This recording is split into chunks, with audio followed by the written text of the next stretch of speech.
Choisissez d'être heureux. Choisissez d'être heureux. Choisissez d'être heureux.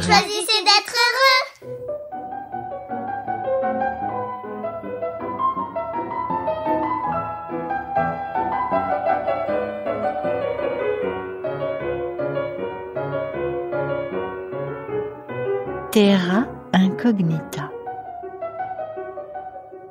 À la fin du XIXe siècle, des hommes s'enfonçaient dans les terres alors inconnues de l'Afrique centrale. Certains étaient attirés par l'appât du gain, d'autres par l'appât de l'aventure, d'autres encore par le sens de leur mission civilisatrice. Livingstone, pasteur britannique, partit pour convertir les sauvages à la loi du Christ et pour découvrir les sources du Nil.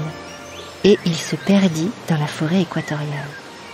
Le monde entier le tint pour mort, dévoré par quelques cannibales ou bêtes féroces, jusqu'à ce qu'un journaliste américain, Stanley, parte à sa recherche.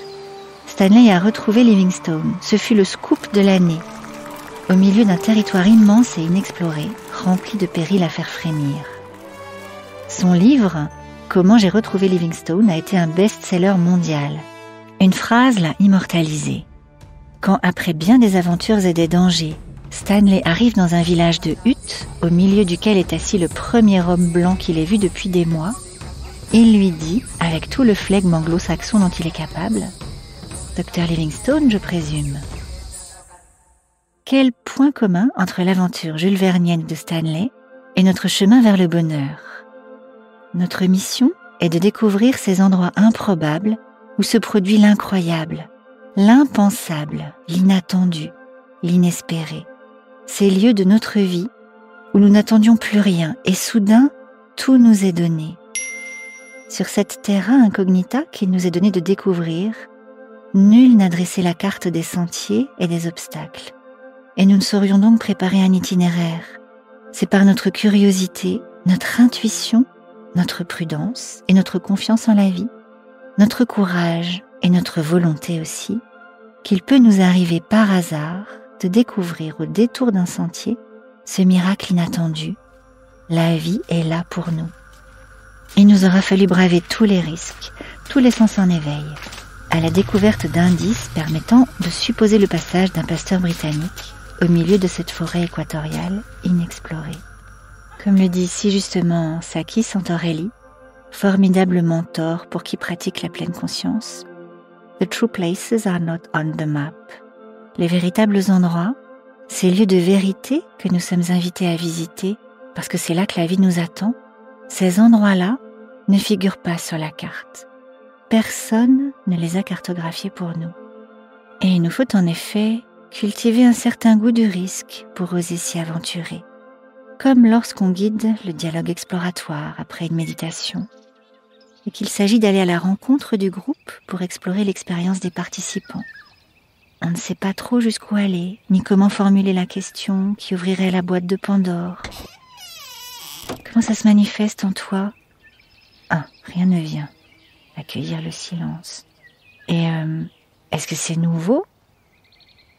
Et est-ce que c'est pareil ou différent de la dernière fois ? Bon allez, un pas de plus. Et qu'est-ce qui se passe après ? Et qu'est-ce qui permettrait ça ?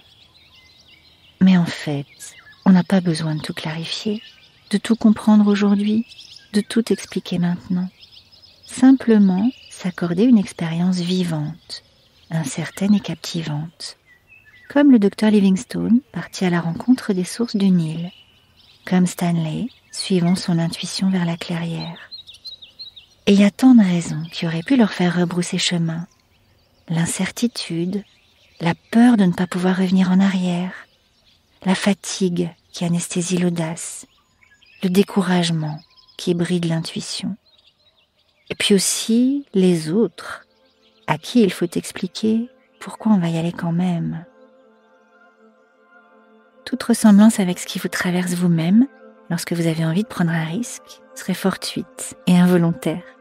D'ailleurs, c'est sûr, vous allez y aller, juste pour le plaisir d'essayer, de vous sentir vivant, en expérimentant pleinement la vie, pour ressentir la joie de l'aventure qui vient à vous, et parce qu'on en retire toujours un petit quelque chose, ne serait-ce qu'une expérience à valoriser, un processus à améliorer pour la prochaine fois. Une petite histoire pour finir. En 1957, Louis Malle, 25 ans, confie à Miles Davis, 30 ans, la bande sonore de son film « Ascenseur pour l'échafaud », improvisée en visionnant les premiers rushs en cours de montage. Instant magique capté par les caméras du studio. Et lorsque, quelques années plus tard, Miles sera questionné en interview à propos du jazz, « C'est quoi le jazz pour vous ?» Il répondra, après un petit temps d'introspection, « Risk. Le jazz, c'est le risque. Espace d'improvisation où explorer l'envers des choses, avec ce sens de la liberté et de la curiosité qui nous font ouvrir les bonnes portes, celles qui donnent sur ces endroits de vérité qui nous attendent quelque part. » Alors cette semaine, partez à l'aventure, questionnez les apparences et explorez ce qui se joue sous la surface des choses. Faites un pas de plus et expérimentez jusqu'où aller. C'est Cocteau qui disait « Le tact dans l'audace, c'est de savoir jusqu'où aller trop loin. » Et il y a tant d'espace à découvrir juste avant. Très belle journée à vous et choisissez d'être heureux.